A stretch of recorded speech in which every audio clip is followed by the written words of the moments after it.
Nous avons un tout petit décalage en termes de programmation parce qu'on a commencé avec une demi-heure de retard. Donc, on s'en excuse. On va tout simplement d'abord écouter la conférence de Nadia Bzazi. Après, le programme a un petit décalage qui va être résolvé dans la soirée. Merci.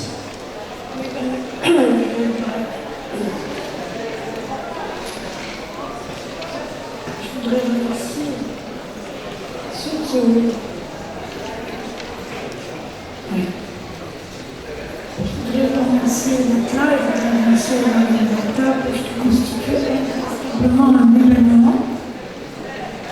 Et je suis très heureuse de présenter au Maroc la recherche sur les masculinités. Et là, j'ai fait un pas de côté. Et je vais parler du voile. Nietzsche dit quelque part, pensez-vous comme lorsqu'on prend un bain froid, c'est-à-dire y rentrer et en sortir très vite. Je vais présenter en pointillé, et donc très rapidement, quelques propositions sur une question qui est compliquée, très riche de sens et sensible.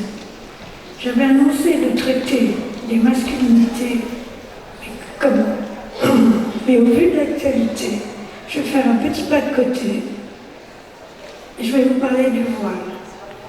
Je vous épargnerai les débats interminables sur le voile en France, mais j'évoquerai plutôt ce que les Iraniens appellent le bad hijabi, c'est-à-dire le voile inapproprié d'une jeune Iranienne, Mahsa Amini, qui a entraîné sa mort et le soulèvement de tout un peuple. Je voudrais également rappeler que 2 jours plus tard, une autre jeune femme, dévoilée également, Nasrin Qadri, est morte, elle aussi, sous les coups de la police. Et en même temps, il faut voir la jubilation des jeunes filles lorsqu'elles jettent leur voile au feu, non moins que celle des garçons qui s'amusent à courir derrière les mollahs pour jeter à bas leur turban. Il faut voir la stupéfaction et la colère des maîtres lorsque leurs cheveux ou leur calvitie sont mis à nu et qu'embarrassés comme des pucelles, ils semblent perdre instantanément toute l'assise de leur pouvoir. Le voile a ceci de troublant qu'il s'agit d'un signifiant insignifiant, remarquablement pur, dont on n'en finit pas d'explorer et d'exploiter à la fois la polysémie et le poids symbolique.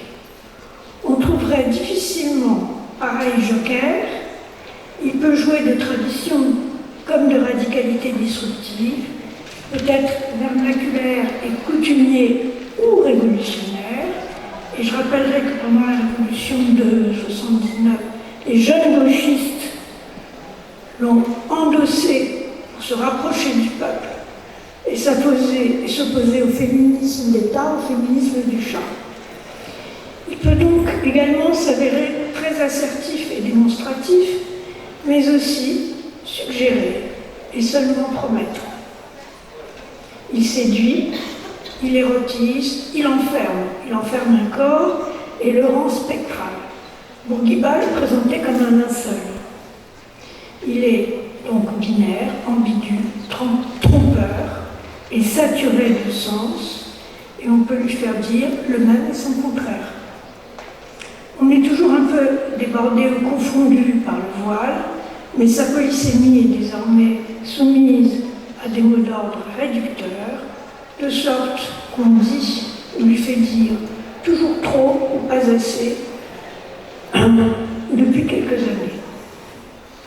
Politiquement parlant, c'est un dispositif au sens d'Agamben, puisqu'il permet de gérer, je cite, de gérer, de contrôler, d'orienter les comportements et les gestes et les pensées.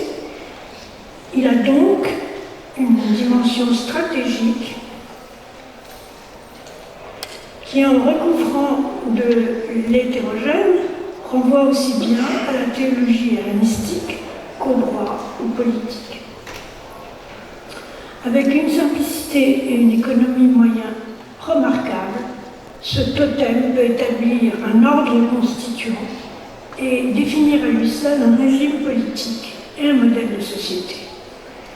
Les pouvoirs en place ont d'autant plus joué de tous ces plis sémantiques que tout en s'appuyant sur un ancrage symbolique et imaginaire très fort, il autorise du non-dit et des flottements de sens continuellement.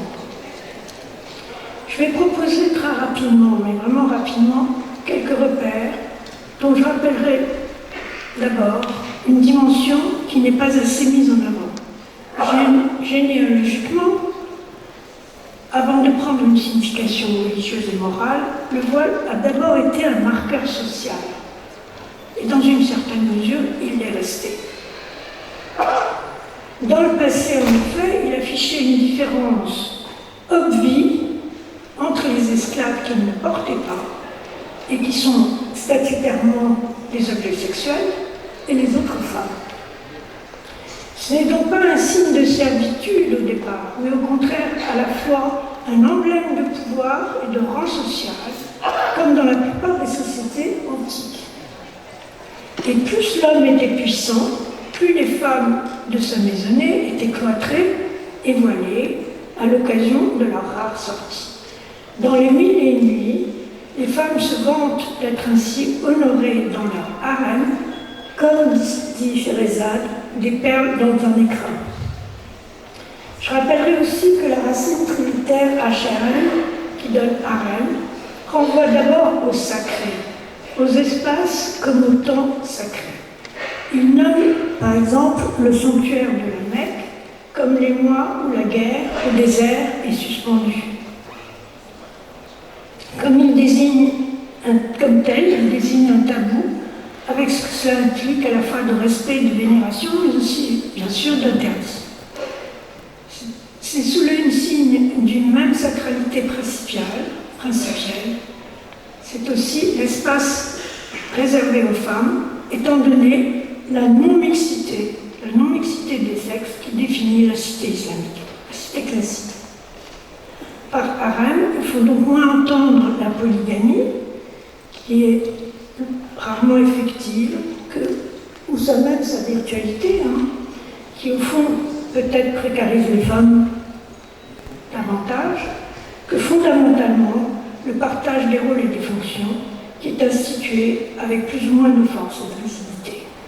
Cette division des sexes qui a longtemps impliqué l'assignation des femmes à la vie domestique et une claustration plus ou moins stricte a laissé des traces, malgré l'évolution des sociétés. Tout cela, évidemment, demanderait à être nuancé et complété. Mais ce que je voulais signifier, c'est que le voile peut être compris comme un appendice mobile du harem, un accessoire qui le supplémente. En effet, il réitère cette séparation et il opère une mise à distance. On glisse de l'injonction sociétale, et il faut en effet séparer le puissant du vulgaire avant de prendre une signification morale et religieuse.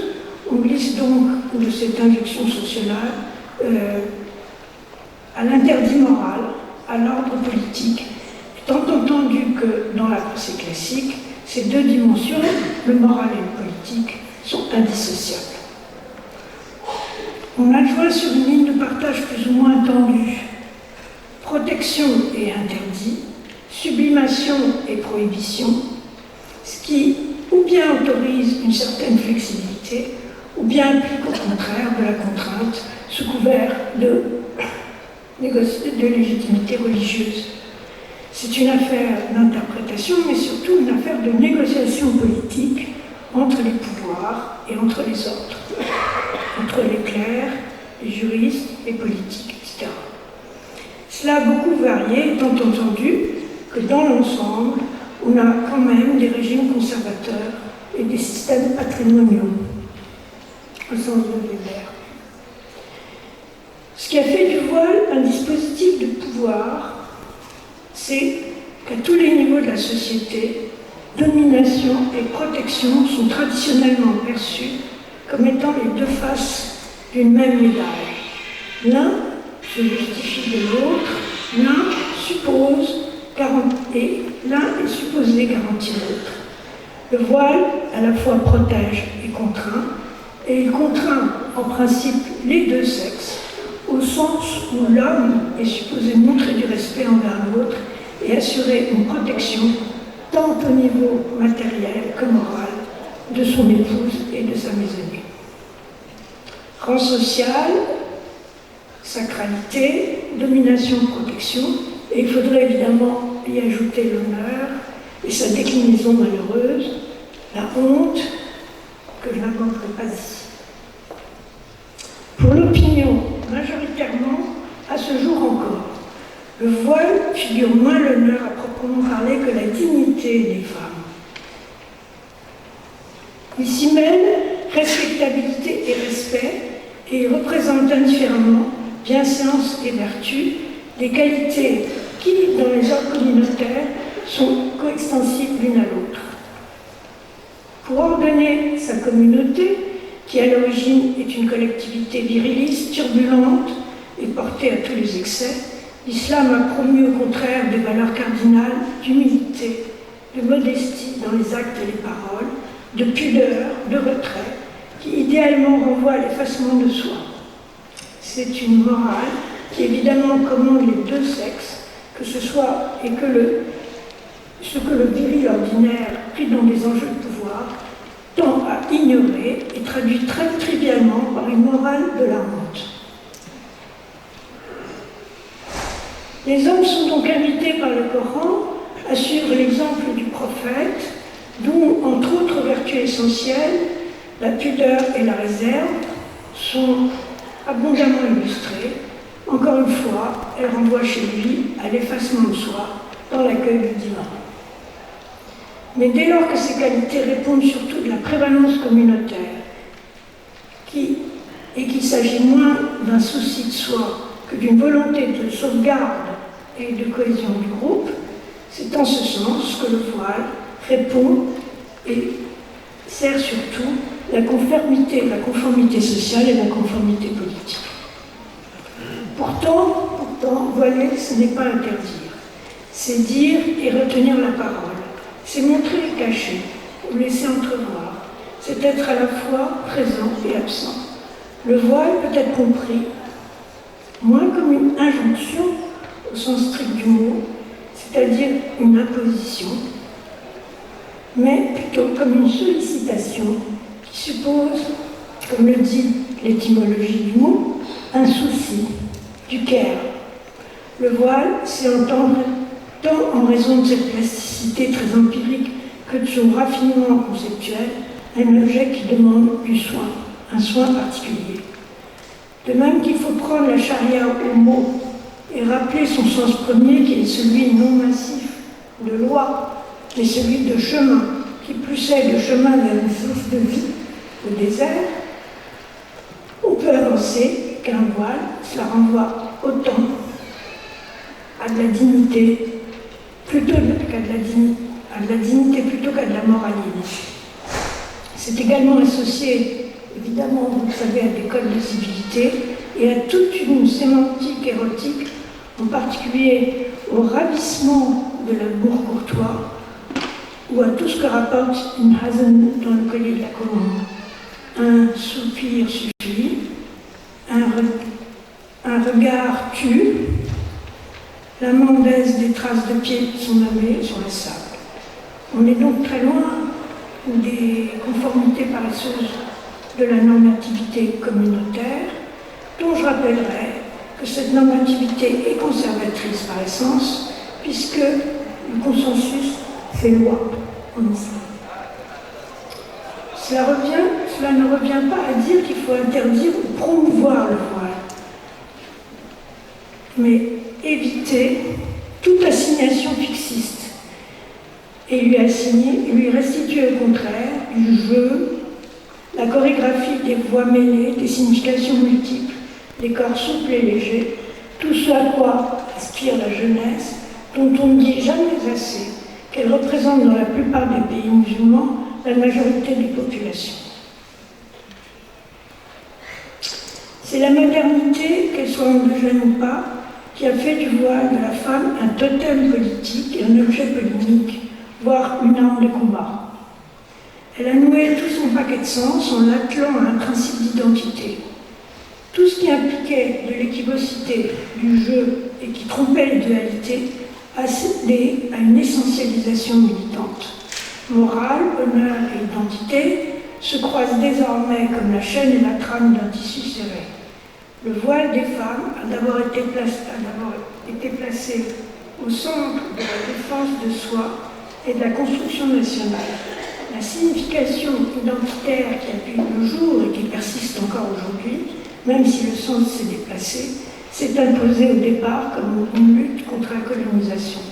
Pendant la guerre d'Algérie, un slogan de l'Algérie française disait « Dévoilons leurs femmes et on les aura ». Et on sait, ou on ne dit pas assez, que la confrérie des frères musulmans, dont le voilement des femmes a été le fer de lance, est réactive, mais qu'elle s'est d'abord construite à l'encontre de la colonisation et de l'hégémonie occidentale. Entre les sexes, s'est immiscé donc un tiers, un dominant étranger, ce qui a donné un sens politique à ce signifiant. La modernité est donc d'abord, c'est donc attachée à une occidentalité qui a été souvent, mais pas toujours, perçue comme hostile et comme impie. Lorsqu'elle a été endossée par les nouveaux maîtres à l'indépendance, elle n'est pas venue forcément de l'intérieur et d'en bas. Non contente d'être sacrilège, de bousculer les préceptes de moralité, les hiérarchies, les continuités très sédimentées des croyances et des mœurs, cette modernité heurte et fascine, comme fascine la puissance, comme fascine l'interdit. Outre qu'encore une fois, elle est souvent arrivée dans les faucons de l'occupant, elle a dû être imposée de manière autoritaire par les pouvoirs en place. En effet, qu'on l'enlève ou qu'on le force, ou qu'on l'impose de force, le voile est devenu pour les majorités le principal marqueur sociétal qui opère la rupture et la violence dont cette rupture a été porteuse. Je rappellerai juste le coup de force laïciste de Kemal Atatürk en 1924, qui s'empresse d'abolir le voile comme symbole d'arriération. Le même geste qui est éradicateur, qui est mimétisé par Reza Shah un peu plus tard. Il ne faut pas oublier l'interdiction voulue par Staline en 1928 pour les musulmans du Caucase et d'Asie centrale. Et mécaniquement, quelques décennies plus tard, ce qu'on appelle le backlash, l'obligation du tchador en Iran, c'est la toute première mesure, mais vraiment la première, qui a été prise par Khomeini à son arrivée au pouvoir. Le retour du religieux dans les anciennes républiques du RSS, qui sont toutes, vous le savez, sauf démocratiques, tout comme les violences des talibans en réaction à l'instauration du communisme qu'il a interdit. Évidemment, je signalerai quand même l'islamisation rampante d'Erdogan aujourd'hui. Qu'il soit donc imposé ou ôté, c'est un même geste qui brutalise les sociétés en s'en prenant aux femmes. C'est dire malgré tout que la question des femmes est d'abord, la question du voile est d'abord une affaire d'hommes, plus exactement de rapport politique, de rapport de force politique entre les hommes. Évidemment, ce n'a pas toujours été le cas, ce n'a pas toujours été aussi brusque et aussi violent que lors de ces processus révolutionnaires. Le voile peut être un expédient transitionnel, voire à la limite ce que Frederick Johnson appelait un médiateur évanouissant. C'est-à-dire ce qui permet de passer des seuils, d'articuler sans trop de tension des hétérogénéités massives. C'est donc quelque part une négociation implicite entre l'ancien et le moderne. Vous les femmes, me suis-je entendu dire, vous pouvez accéder au monde, mais en portant le voile, vous préservez votre religion, c'est-à-dire votre dignité, votre salut, ainsi que votre honneur et votre identité. Mais la domination patriarcale est sauve.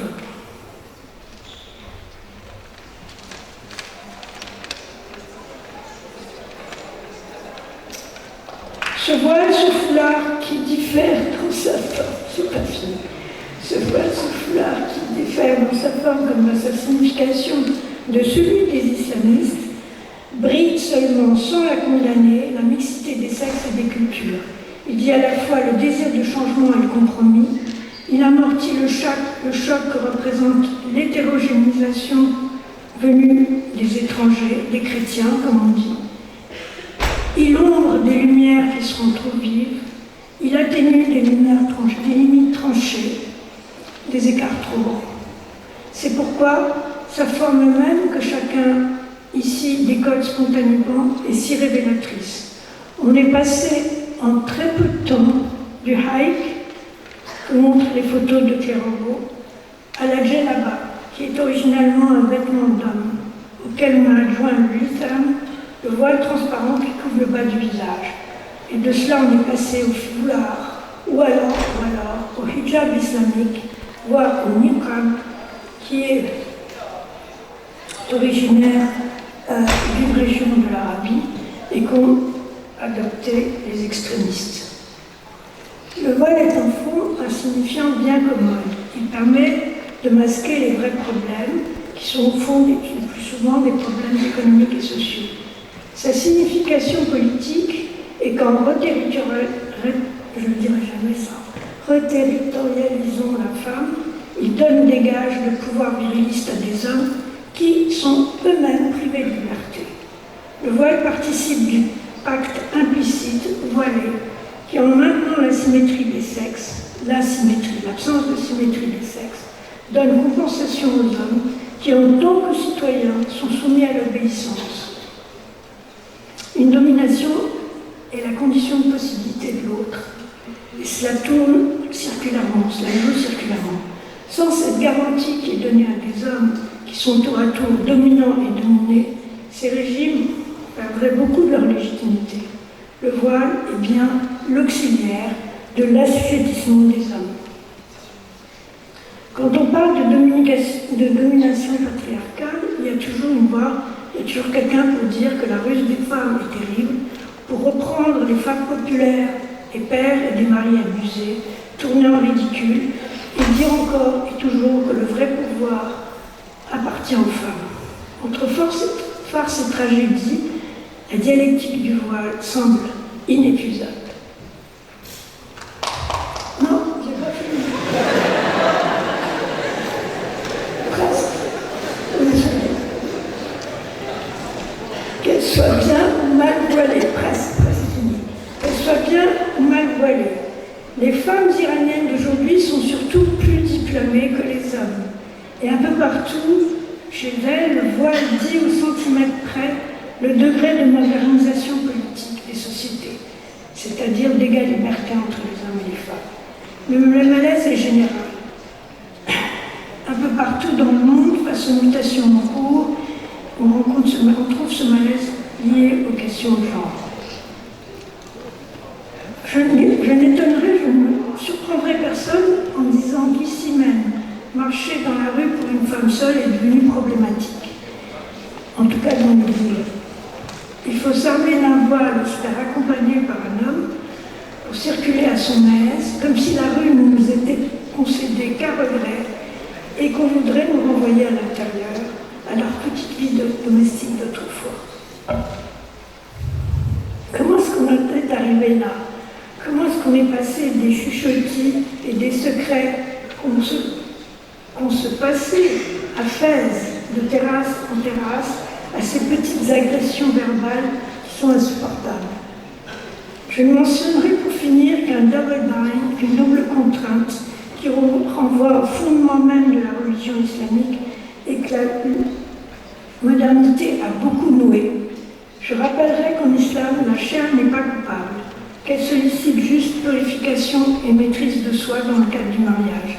J'ai également dit, hier, que la condition des femmes, c'est ce qui qui au départ oppose que ce n'est pas la condition des femmes qui oppose au départ l'islam à l'Occident chrétien, mais plutôt ce rapport à la chair.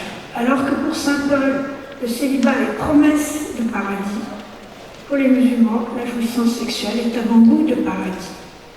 Le sexe ne renvoie pas au péché originel qui n'existe pas en islam, bien au contraire, mais la société est homosociale, comme on dit, et la femme est voilée.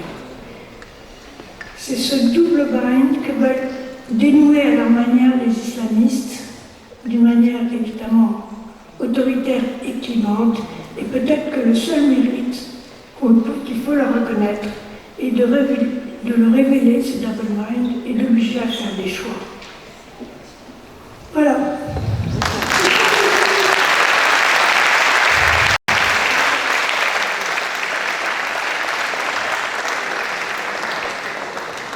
Merci beaucoup Nadia Tazi, merci Jean-Christophe Bailly.